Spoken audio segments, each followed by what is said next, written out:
Mari kita langsung mulai dengan sebuah pertanyaan sederhana. Kalau Anda melihat angka di belakang saya ini, 38,4 miliar dolar AS, atau setara dengan lebih dari 600 triliun rupiah, apa yang terlintas di pikiran Anda?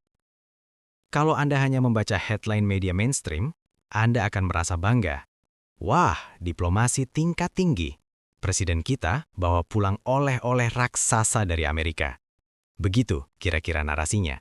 Dalam beberapa menit ke depan, kita tidak akan membahas apa yang tertulis di halaman depan koran.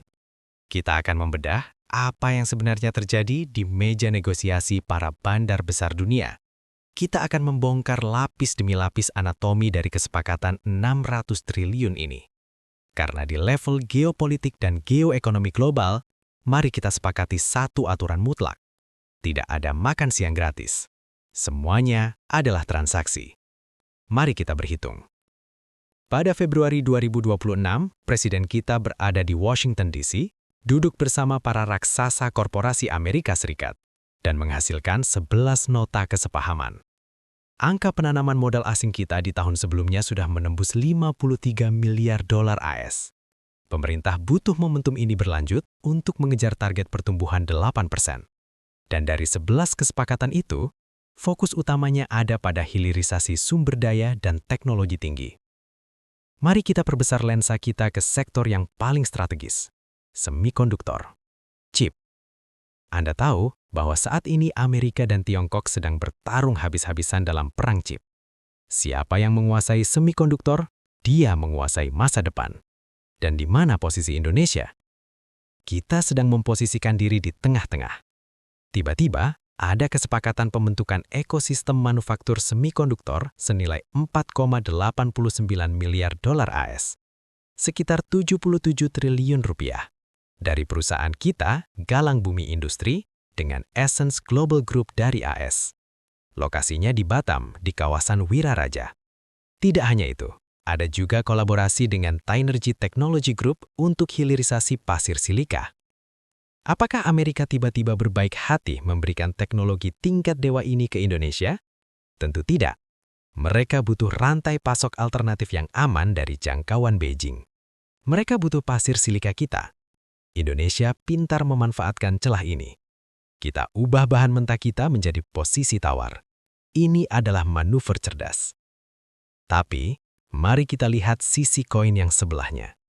Kalau kita memang sedang bermanuver menuju ekonomi teknologi tinggi, lalu kenapa di atas meja yang sama, delegasi kita tiba-tiba sepakat untuk memborong hasil pertanian Amerika secara besar-besaran?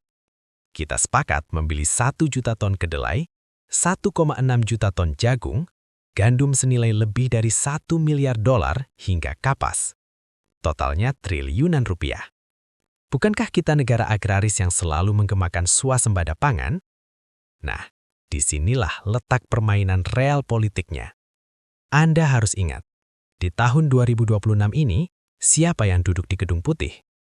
Donald Trump. Dan apa senjata utama Trump? Tarif dagang. Administrasi AS sebelumnya meluncurkan kebijakan tarif Liberation Day yang sangat agresif.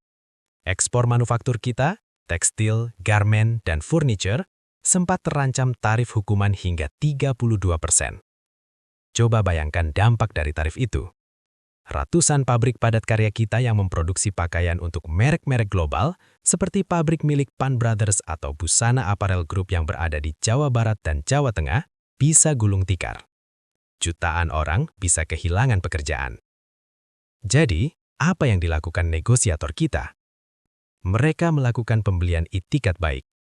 Kita beli jagung dan gandum dari konstituen utama Trump di Amerika.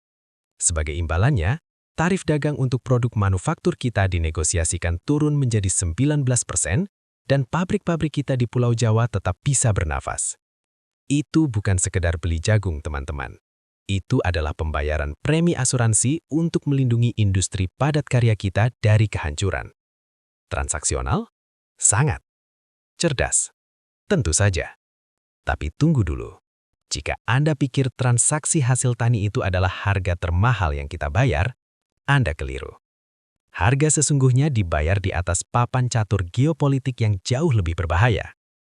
Di sela-sela urusan investasi ratusan triliun rupiah itu, Indonesia mengambil langkah yang membuat banyak analis internasional mengangkat alis.